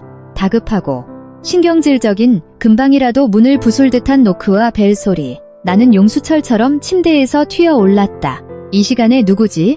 나는 발소리를 죽인 채 문 앞으로 다가가 조심스레 외시경도어 뷰어에 눈을 갖다 댔다. 노란 복도 조명 아래 서 있는 여자의 모습. 얇은 슬립 원피스가 빗물에 흠뻑 젖어 몸에 달라붙어 있었고 화려하게 세팅했던 웨이브 머리는 물미역처럼 얼굴에 들러붙어 있었다. 그녀는 바로 유라였다. 우리 가정을 파탄낸 원흉, 민호의 내연녀. 인스타그램 사진 속에 그 도도하고 럭셔리했던 모습은 온데간데 없는 물에 빠진 생쥐꼴이었다. 고급 마스카라가 빗물에 녹아내려 눈 밑이 시커멓게 번져 있었고 두 눈은 퉁퉁 부어 핏발이 서 있었다. 나는 잠시 주춤했다. 이 여자가 어떻게 내 객실 호수까지 알아내 쳐들어온 거지? 아마도 민호가 돈을 썼거나 인맥을 동원해 알아낸 뒤 이 여자를 총알바디 겸 협상 카드로 보낸 것이 틀림없다. 초인종 소리가 멎더니 흐느끼는 듯한 가녀린 목소리가 문틈으로 스며들었다. 지연씨. 지연씨. 안에 있는 거 다 알아요. 제발 문 좀 열어주세요. 5분만. 딱 5분만 얘기 좀 해요. 여기서 이러는 거 남들이 보면 이상하잖아요. 제발요. 나는 심호흡을 했다. 예전처럼 남편의 눈치를 보며 숨죽이던 지연이는 이제 없다. 이 여자가 무슨 뻔뻔한 연극을 준비했는지 직접 확인하고 박살내. 줄이라. 나는 체인록, 안전고리를 건 채로 문을 아주 조금 열었다. 여자의 비참한 꼴은 적나라하게 보이되 결코 방 안으로는 들이지 않을 만큼의 간격. 유라는 문이 열리자마자 틈새로 손을 집어넣으려 했지만 나는 싸늘한 눈빛으로 그녀를 벌레 보듯 내려다보았다. 용건만 말해. 우리 사이에 굳이 마주보고 앉아 차 마실 사이는 아니잖아. 유라는 입술을 파르르 떨며 두 팔로 자신을 감싸 안았다. 지연씨, 저 싫어하시는 거 알지만 이거 정말 중요한 문제예요. 민호 오빠 목숨이 달렸어요. 조폭들이 지금 오빠 숨어있는 데까지 찾아와서 죽여버리겠다고 난리예요. 지금 오빠 살릴 사람 지연씨밖에 없어요. 나는 헛웃음을 쳤다. 적막한 복도에 내 차가운 웃음소리가 울려 퍼졌다. 내가 어떻게 살려? 쫓겨난 조강지처가 무슨 수로? 사랑의 힘은 위대하다며? 그 잘난 사랑으로 네가 살리면 되겠네. 왜 패배자한테 구걸을 하러 와? 유라는 내 비아냥에도 아랑곳하지 않고 갑자기 문 앞에 무릎을 꿇었다. 숨기지 마세요. 어머님이 회사 비자금 20억 지연씨한테 맡겼다고 오빠가 다 말했어요. 그 돈, 회사 돈이잖아요. 빨리 저한테 넘겨주세요. 제가 가져가서 빚 갚아야 오빠가 살아요. 지연씨도 전 남편이 사채업자들한테 손목 발목 잘리는 꼴 보고 싶진 않잖아요. 나는 문틀에 기대어 팔짱을 꼈다. 눈물 콧물 짜가며 뱉어내는 그녀의 절규는 결국 삼류막장극의 뻔한 대사, 돈 내놔라로 귀결되었다. 유라 씨, 연기력이 많이 부족하네. 그렇게 오빠를 사랑하고 목숨이 걱정되면 당신이 그동안 모아둔 샤넬백, 에르메스백, 다이아 반지 싹 다 팔아서 막으면 되잖아. 외국에서 돈 많은 이혼녀로 행세하고 다녔다며? 내 전곡을 찌르는 말에 유라는 순간 말문이 막힌 듯 더듬거렸다. 그건 제 자산은 다 해외 계좌에 묶여 있어서 지금 당장 뺄 수가 없어요. 그리고 빚이 너무 많아서 제 돈으론 간에 기별도 안 간다고요. 아하, 그래? 해외 계좌가 묶인 게 아니라 네 돈, 생돈. 털리긴 싫고 내 돈으로 오빠 구해서 네가 생색내려는 거겠지. 참 똑똑하네. 단물 다 빨아먹고 인생 즐길 땐 언제고. 지옥문 열리니까 내팽개쳐진 전처한테 돈 내놓으라 윽박지르는 꼴이라니. 나의 신랄한 팩트 폭력에 유라의 태도가 돌변했다. 애원하던 얼굴은 순식간에 도끼로 가득 찼고 목소리에는 악다구니가 섞였다. 지연씨, 아무리 부부의 연이 끝났어도 인간적으로 이러는 거 아니죠. 그 큰돈 꿀꺽하고 두 다리 뻗고 잠이 와요? 민호 오빠 잘못되면 평생 죄책감에 시달릴 텐데. 죄책감. 나는 눈을 부릅뜨고 그녀를 매섭게 쏘아붙였다. 내 입에서 죄책감이란 단어가 나와? 내 가정을 파탄내고 남편 침대에 기어 들어갈 땐 죄책감이 일기이라도 있었니? 비 오는 날 밤 나를 쓰레기처럼 내쫓고 둘이 샴페인 터트릴 때 민호 그 인간은 죄책감이 있었고 너희들의 그 알량한 도덕심 이제 와서 나한테 훈계질이야? 나는 유라 쪽으로 한 발짝 다가서며 으르렁거렸다. 유라는 움찔하며 뒤로 물러섰다. 마지막으로 똑똑히 말해둘게. 이 20억 내 합법적인 내 돈이야. 민호 회사랑 일원 한 장 관련 없는 법적으로 완벽히 내 재산이라고. 내가 5년 동안 시집살이하며 흘린 피눈물에 대한 대가야. 그 배신자 새끼 살리는데 단 10원도 쓸 생각 없어. 민호한테 전해. 사내 새끼가 사고를 쳤으면 자기 목숨 걸고 책임지라고. 여자 치맛자락 엄마. 치마든 마누라 치마든 상간녀 치마든 그 뒤에 숨어서 비겁하게 목숨 구걸하지 말라고. 찌질하고 역겨우니까. 말을 끝내자마자 나는 거칠게 문을 쾅 닫고 이중 잠금 장치를 걸어버렸다. 밖에서 유라가 발로 문을 쾅쾅 차며 발악하는 소리가 들려왔다. 이 독한 년, 너 천벌 받을 거야. 남의 돈 뺏고 잘 살 줄 알아? 내가 널 고소할 거야. 나는 즉시 수화기를 들어 프런트를 연결했다. 여기 18층 객실인데 문 앞에서 미친 여자가 난동을 부리고 있습니다. 보안팀 올려보내서 당장 끌어내세요. 안 가면 경찰 부를 겁니다. 불과 5분 뒤 앙칼지게 악을 쓰던 유라의 비명은 건장한 호텔 보안 요원들에게 끌려가며 멀어졌다. 복도는 다시 정막을 되찾았지만 내 가슴은 아직도 거칠게 펌프질을 하고 있었다. 이 직접적인 대결은 내게 많은 에너지를 소모하게 했지만 동시에 하나의 명백한 사실을 증명해 주었다. 나는 이제 과거의 나약한 지연이가 아니며 민호에 대한 알량한 미련 따위는 완벽하게 소멸했다는 것을. 유라의 난동 사건 이후 아무리 철통보안을 자랑하는 5성급 호텔이라 하더라도 이곳에 계속 머무는 것은 안전하지 않다고 판단했다. 내 위치가 발각된 이상 그들이 언제 또 어떤 방식으로 들이닥칠지 알 수 없었다. 내겐 진짜 내 몸을 숨기고 새 출발을 할 견고한 요새가 필요했다. 다음 날 아침 박 변호사로부터 반가운 소식이 들려왔다.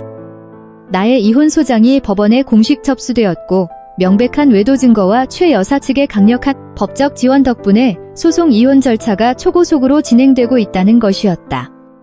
민호가 발악하며 동의하지 않는다 해도 승소는 따놓은 당상이었다. 박 변호사는 내가 머물 새로운 거처도 수소문해 주었다. 강남구 서초동에 위치한 최고급 주상복합 아파트. 보안카드가 없으면 엘리베이터조차 탈 수 없는 24시간 3호만 경비가 이루어지는 곳이었다. 한남동 저택이나 민호의 회사와도 거리가 멀었다. 나는 덜컥 매매를 하기보단 모든 것이 정리될 때까지 1년치 월세를 선납하고 전세 계약을 맺었다. 이사하는 날 하늘은 구름 한 점 없이 청명했다. 낡은 천캐리어를 끌고 서초동 아파트 12층에 발을 들여놓았다. 20평 남짓한 공간, 따뜻한 오크톤의 원목마루, 통유리창으로 쏟아지는 눈부신 햇살, 텅 빈 거실에 섰을 때 내 숨통을 틔워준 것은 바로 완벽한 평온이었다. 시어머니의 눈치도, 남편의 비아냥도, 빚쟁이들의 끔찍한 위협도 없는 오롯한 나만의 왕국. 나는 내 취향대로 집을 꾸미기 시작했다. 과거처럼 민호의 눈치를 보며 그가 좋아하는 중후한 가죽 소파를 고르지 않았다. 내가 늘 꿈꾸던 산뜻한 민트그린색 패브릭 소파를 들였고 벽에는 내가 직접 그린 수채화들을 걸었다. 발코니에는 싱그러운 몬스테라와 올리브 나무 화분을 두었다. 식기는 손님 접대용으로 민호가 과시하기 좋아하던 화려한 금장 그릇 대신 소박하고 따뜻한 질감의 국산 도자기 그릇들을 샀다. 이 모든 소소한 선택의 자유가 내겐 눈물겹게 달콤했다. 새집에서의 첫날 밤. 나는 냄비에 보글보글 된장찌개를 끓이고 계란말이를 부쳤다. 창가에 놓인 작은 식탁에 앉아 멀리 반짝이는 강남의 야경을 내려다보며 홀로 식사했다. 갓 지은 쌀밥의 단맛과 구수한 찌개의 향이 그 어느 최고급 파인다이닝의 코스 요리보다 내 영혼을 따뜻하게 채워주었다. 부드러운 재즈 음악을 켜놓고 푹신한 소파에 몸을 기댄 채 눈을 감았다. 평온하고 규칙적으로 뛰는 내 심장 소리가 들렸다. 물론 바깥 세상의 폭풍우가 완전히 끝난 것은 아님을 안다. 민호와 유라는 여전히 나를 물어뜯으려 혈안이 되어 있을 것이다. 하지만 나에겐 이제 방패가 된 20억이 있고 나를 지켜줄 법의 테두리가 있고 안전한 내 집이 있다. 나는 다이어리를 펼쳐 새로운 미래를 스케치하기 시작했다. 조강지처라는 타이틀 뒤에 숨겨두었던 내 오랜 꿈, 인테리어 디자인 스튜디오를 차릴 것이다. 이름은 소빗소빗띠, 어둠 속에서도 끝내 살아남아 빛을 발하는 작은 빛띠라는 뜻이다. 지금 내 인생처럼 말이다. 그날 밤 나는 지옥 같은 지난 5년의 결혼 생활 중 단 한 번도 경험하지 못했던 달콤하고 깊은 숙면을 취했다. 그 평온은 폭풍전야의 고요함이었다. 다음날 아침 발코니에 화초에 물을 주고 있는데 스마트폰이 발작하듯 윙윙거리기 시작했다. 뉴스 앱과 메신저에서 푸시 알림이 미친 듯이 쏟아졌다. 포털 사이트 메인 화면을 연 순간 시뻘건 헤드라인이 내 두 눈을 강타했다. 민호건설, 이민호 대표, 수백억 대사기 및 조세 포탈 혐의로 전격 구속 영장 청구. 기사 썸네일에는 검찰 수사관들에게 압수수색을 당하고 있는 민호건설 본사 전경이 떠 있었다. 으리으리했던 유리문에는 시퍼런 압류 딱지가 덕지덕지 붙어 있었고 로비 밖에는 석 달치 임금을 떼인 하청업체 직원들과 사기 분양 피해자들이 플래카드를 들고 울부짖으며 아수라장을 만들고 있었다. 기사 내용은 참혹했다. 농지의 유령 아파트 건설 인허가를 받았다고 속여 수백억의 투자금을 끌어모은 폰지 사기 돌려막기, 차명 계좌를 이용한 대규모 비자금 조성과 탈세. 피해 금액은 평범한 소시민이 평생을 일해도 상상조차 할 수 없는 천문학적인 액수였다. 미리 각오했던 일이었음에도 불구하고 그 적나라한 진실 앞에서는 손발이 차갑게 얼어붙었다. 최 여사님이 수십 년간 피땀으로 쌓아 올린 가문에 명예가 하루아침에 시공창에 처박히는 순간이었다.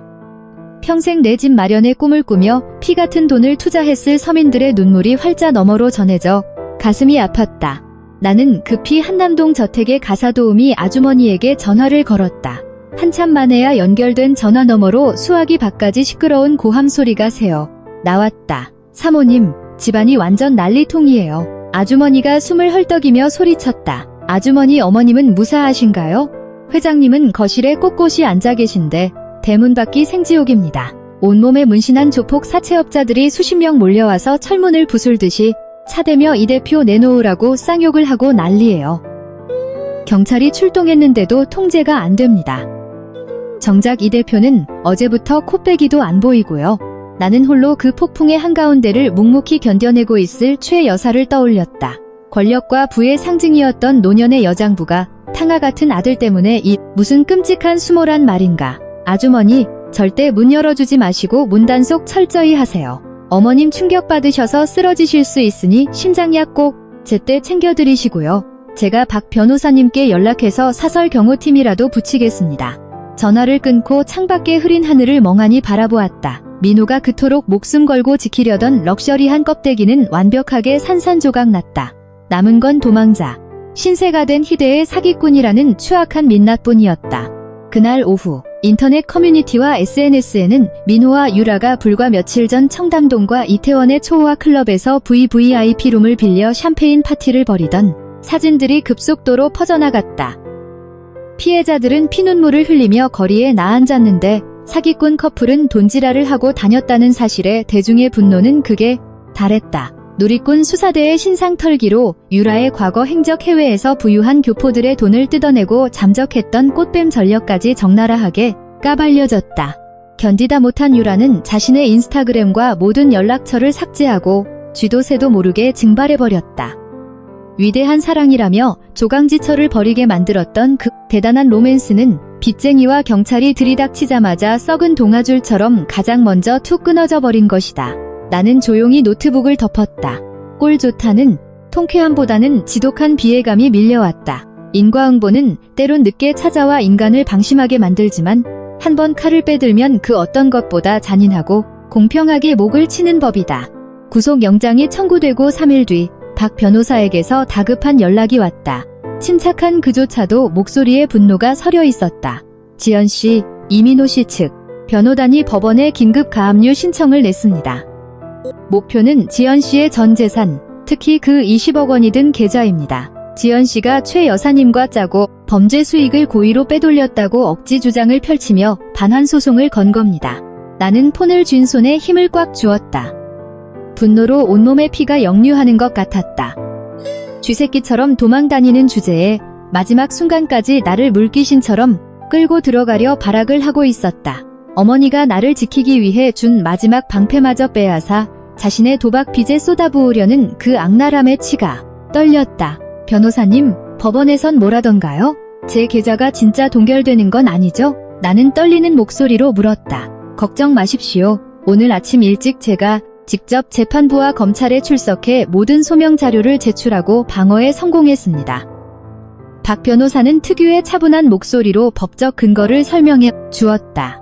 첫째, 증여계약서와 이혼 합의서에 대한 공증 및 세금 납부는 수사기관의 내사가 본격적으로 시작되기 훨씬 전에 적법하게 완료되었습니다. 둘째, 20억 원의 출처가 민호건설의 불법 비자금이 아니라 최 여사님이 지난 30년간 개인 부동산 투자를 통해 축적하고 합법적으로 세금을 납부해온 철저한 개인 자산임이 금융거래 내역으로 완벽하게 증명되었습니다.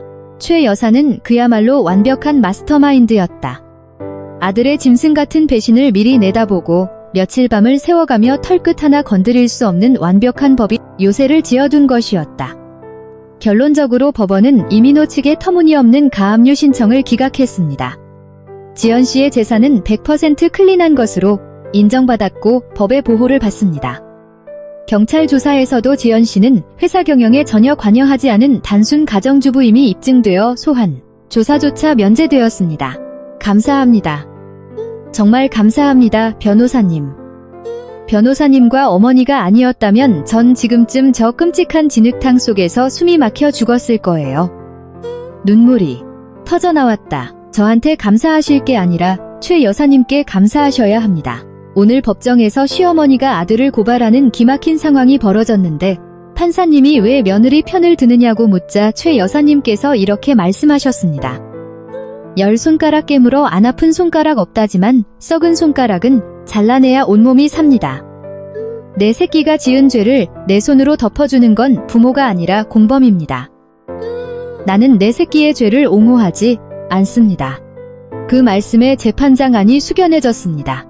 박 변호사의 말을 듣는 내내 나는 오열을 참을 수 없었다. 민호는 자신의 더러운 탐욕으로 부부의 연을 끊어낸 것도 모자라 자신을 낳아준 어머니의 가슴에마저 난도질을 해대며 천륜마저 끊어버린 것이다. 그는 아내와 명예를 잃었을 뿐만 아니라 세상에서 가장 든든했던 어머니라는 우주마저 잃어버렸다. 그날 저녁 민호가 도피 자금을 마련하기 위해 남은 명품 시계와 외제차를 브로커를 통해 헐값에 넘겼다는 찌라시가 돌았다. 하지만 그깟 푼돈으로 수백억의 빚을 막기엔 역부족이었다. 조폭들은 민호의 목에 억대의 현상금까지 내걸고 그를 사냥하기 시작했다. 궁지에 몰린 짐승은 최후의 발악을 하기 마련이다. 나는 그가 마지막으로 나를 한 번 더 물고 늘어질 것임을 직감하고 아파트의 보안 시스템을 재차 점검하며 최후의 대결을 준비했다. 깊은 밤, 창밖을 때리는 빗소리만이 고요한 방 안을 채우고 있었다. 밤 12시 정각, 불을 끄고 막 침대에 누웠을 때 휴대전화가 진동했다. 화면에는 발신자 표시 제한도, 내 주소록에 있는 번호도 아닌 추적을 피하기 위한 일회용 대포폰 번호가 떠 있었다. 직감적으로 누구인지 알 수 있었다. 나는 깊게 심호흡을 하고 통화 버튼을 눌렀지만 먼저 여보세요 라는 말은 하지 않았다. 수화기 너머로는 거친 숨소리와 함께 매서운 비바람 소리, 그리고 멀리서 들려오는 사이렌 소리가 섞여 들려왔다. 아마도 허름한 공중전화 박스나 인적이 드문 폐건물 같은 곳에 숨어있는 듯했다. 지연아, 나야. 민호의 목소리였다. 한때 건설사 대표로서 떵떵거리며 거만을 떨던 그 위풍당당함은 온데간데없고 잔뜩 쉬고 일그러진 벼랑 끝에 선 패배자의 비참한 목소리였다. 무슨 용건이죠? 내가 감정에 동요 한치 없는 얼음장 같은 목소리로 답했다. 너 지금 어디야? 대체 법원놈들이 왜 내 가압류 신청을 기각한 거야? 왜 너랑 엄마가 짜고 나를 이 지옥 구덩이에 쳐넣어?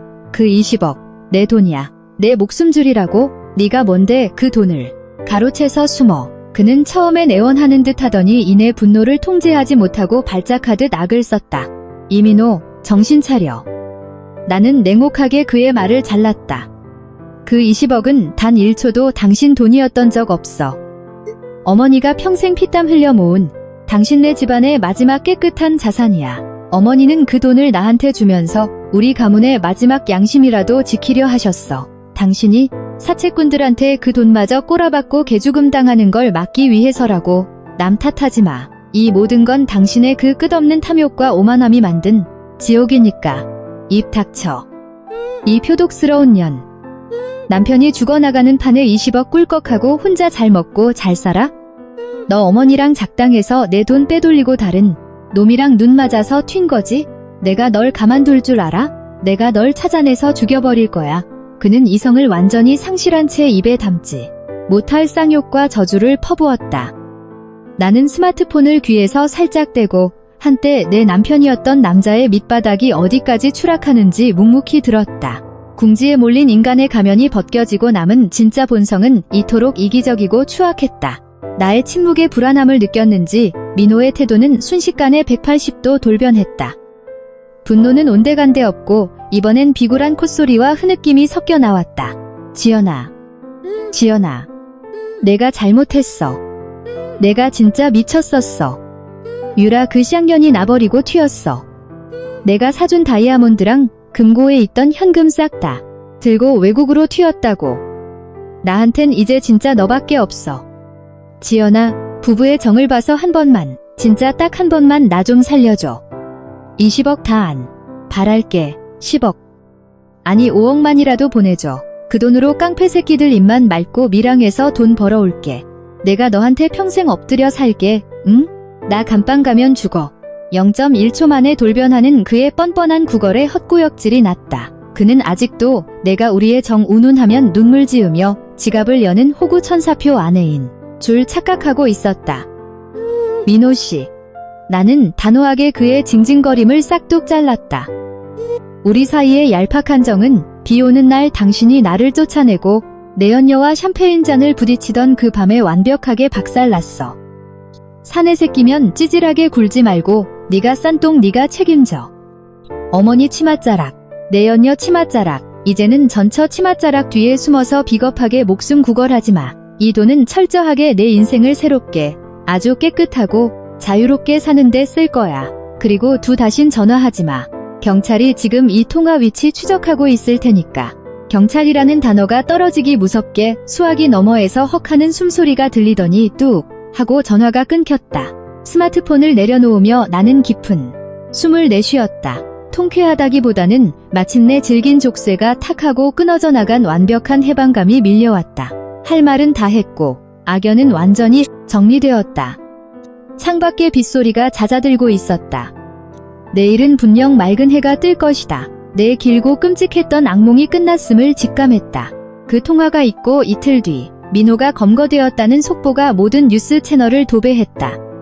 그는 인천 외곽의 한 허름하고 곰팡이 핀 모텔방에서 중국으로 밀항하려 브로커를 기다리다 경찰의 급습을 받고 체포되었다. 뉴스 화면 속 그의 모습은 충격적이었다. 고급 슈트를 빼입고 번지르르하게 언론 인터뷰를 하던 이민호 대표는 없었다. 수염은 덥룩하고 눈은 퀭하게 들어간 채 양손에 은팔찌를 차고 고개를 푹 숙인 초라한 범죄자만 있을 뿐이었다. 박 변호사가 전해준 후일담은 더욱 비참했다. 검거 당시 민호의 주머니에는 꼬깃꼬깃한 현금 몇만 원이 전부였다고 한다. 유라는 민호의 계좌가 동결되기 직전 그의 금고를 털어 유럽으로 도주해버린 지 오래였다. 그 잔란 불륜의 로맨스는 돈이 떨어지자 가장 먼저 도망치는 잔혹한 결말로 막을 내렸다. 회사 자산은 완전히 동결되어 압류 절차에 들어갔다. 그런데 이 대환장 파티 속에서 가장 빛난 것은 다름 아닌 시어머니 최 여사님의 결단이었다. 그녀는 아들을 호적에서 파내다시피 매몰차게 버렸지만 뒤로는 자신의 고향 땅과 마지막 남은 노후 자금용 정기예금을 모두 해지했다. 그 돈은 결코 아들의 감형을 위한 전관 변호사 선임 비용으로 쓰이지 않았다. 그녀는 돈을 들고 민호건설 본사로 직접 찾아갔다. 그리고 석 달째 월급을 받지 못해 거리에 나앉을 위기에 처한 하청업체 노동자들과 직원들에게 밀린 임금을 전액 지불했다. 분노로 폭동을 일으키기 직전이었던 수백 명의 사람들 앞에 선도모는 허리를 90도로 굽혀 사죄했다. 제 자식이 지은 죄, 법의 엄벌을 받을 것입니다. 하지만 여러분들이 피땀 흘려 일한 정당한 대가마저 제 자식의 죄 때문에 휴지 조각이 되게 둘 수는 없었습니다. 자식을 잘못 키운 어미의 마지막 사죄입니다. 그녀의 진심 어린 사과와 책임 있는 행동은 들끓던 여론을 단숨에 잠재웠다. 대중은 사기꾼 아들 이민호에게는 가차없는 비난의 돌팔매질을 했지만 가문의 마지막 명예를 고결하게 지켜낸 최 여사에게는 깊은 존경을 보냈다. 그녀는 모든 것을 잃었지만 가장 소중한 인간으로서의 품격만큼은 찬란하게 지켜냈다. 한 달 뒤 나는 가정법원으로부터 최종 이혼 판결문을 송달받았다. 얇은 종이 한 장이었지만 내겐 세상 어떤 보증서보다 값진 구원의 증표였다. 나는 이제 사기꾼의 아내도 재벌가의 순종적인 며느리도 아닌 오롯이 자유로운 인간 지연으로 다시 태어났다. 나는 새 출발을 앞두고 마지막으로 최 여사님을 찾아뵀다. 그녀는 북한산 자락의 조용한 남자에 머물고 계셨다. 가거라. 내 인생의 가장 눈부신 봄날을 마음껏 누리면서 살아라. 내 걱정은 말고. 나는 이 산사가 세상 편하고 좋다. 그녀는 나를 보며 평온한 미소를 지었다. 나는 그녀를 꽉 끌어안고 어린아이처럼 울었다. 어머니, 건강 꼭 챙기세요. 전 며느리가 아니라 어머니가 새로 얻은 친딸로서 자주 찾아뵐게요. 그녀는 내 등을 토닥이며 아무 말도 하지 않았지만 그 거친 손길에서 우주보다 깊은 사랑이 전해졌다. 그녀는 내가 더 높은 하늘로 날아갈 수 있도록 기꺼이 벼랑 끝에서 나를 밀어 올려준 것이다. 1년 뒤 서울의 가을은 눈이 시리도록 높고 푸르렀다. 설해마을의 한적하고 나무가 우거진 예쁜 골목길에 아담하고 세련된 목재 간판이 걸렸다. 인테리어 디자인 스튜디오. 소빗, 소빗, 소빗. 아주 작은 빛이라는 뜻이다. 아무리 칠흑 같은 어둠 속이라도 절대 꺼지지 않고 버텨내면 결국 주변을 환하게 밝히는 눈부신 빛이 될 수 있다는 내 인생의 철학을 담은 이름이었다. 오픈식은 거창하게 하지 않고 친한 지인 몇 명만 초대했다. 스튜디오는 그리 크지 않지만 내가 직접 고른 조명과 그림, 식물들로 따뜻하게 채워져 있었다. 이곳은 한때 가정에 매몰되어 포기해야만 했던 내 20대의 꿈, 사람들에게 행복한 공간을 만들어주는 디자이너로서의 삶을 다시 시작하는 무대였다. 수진이가 사람 얼굴만 한 해바라기가 잔뜩 꽂힌 화환을 들고 가장 먼저 달려왔다. 우리 지연 대표님, 오픈 축하해. 와, 얼굴 핀 것 좀 봐. 예전 그 칙칙했던 사모님 시절보다 천만 배는 더 예쁘다, 기집애야. 수지는 펄쩍펄쩍 뛰며 나를 껴안았다. 거울에 비친 내 얼굴은 내가 봐도 놀라울 정도로 달라져 있었다. 우울하고 체념에 빠져있던 눈빛 대신 생기와 자신감으로 반짝이는 여자가 웃고 있었다. 나는 최 여사님이 주셨던 20억 중 아주 일부만을 떼어 이 스튜디오를 열었다. 남은 돈은 안전하게 분산 투자해두었고 그 이자 수익의 절반은 과거의 나처럼 가정폭력과 경제적 억압에 시달리는 여성들의 자립을 돕는 재단에 매달 기부하고 있다. 그때 스튜디오 문이 열리며 익숙한 중년의 신사가 커다란 금전수 화분을 들고 들어왔다. 지연 사장님, 개업 축하드립니다. 강 부장님이었다. 예전 회사에서의 그 잿빛 얼굴 대신 훨씬 평온하고 건강해진 모습이었다. 어머, 강 부장님, 어떻게 알고 오셨어요? 변호사님께 여쭤봤지요. 저는 작년에 사모님 충고 듣고 바로 자수해서 집행유예로 풀려났습니다. 지금은 고향 내려가서 농사짓고 마음 편히 삽니다. 그날 사모님 아니었으면 저도 감방에서 늙어 죽을 뻔했습니다. 다행이에요. 정말 다행이에요. 참, 어머니 소식은 들으셨어요? 네, 최 회장님께선 산사에서 조용히 불공들이며 지내신다고 들었습니다. 오늘 못 오셔서 아쉽다고 늘 멀리서 응원하신다고 전해달라 하셨습니다. 창밖을 바라보니 가을 햇살이 노랗게 물든 은행잎 사이로 부서지며 춤을 추고 있었다. 최 여사님은 그곳에 없었지만 나를 비추는 이 따뜻한 햇살처럼 늘 내 곁에서 나를 지켜주고 계심을 느꼈다. 손님들이 모두 돌아간 늦은 오후, 나는 창가 쪽 내 책상에 앉아 다이어리를 펼쳤다. 지난 폭풍 같았던 시간들의 마침표를 찍는 일기를 적어 내려갔다. 폭풍은 모든 것을 휩쓸고 지나갔지만 잿더미가 된 그 땅 위에 다시 새로운 생명의 씨앗을 뿌려주었다. 내 손에 쥐어진 20억은 단순한 돈이 아니었다. 그것은 썩어빠진 과거로부터의 해방이었고 위대한 어머니가 내게 물려준 다시 태어날 기회였다. 나는 그 피 같은 자유의 가치를 헛되이 쓰지 않을 것이다. 내 인생은 이제 막 가장 눈부시게 시작되었으니까. 다이어리를 덮은 나는 의자에 기대어 스튜디오 안으로 길게 드리워진 붉은 노을을 가만히 미소 지으며 맞이했다. 내 안의 작은 빛이 마침내 세상을 향해 가장 찬란하게 빛나고 있었다.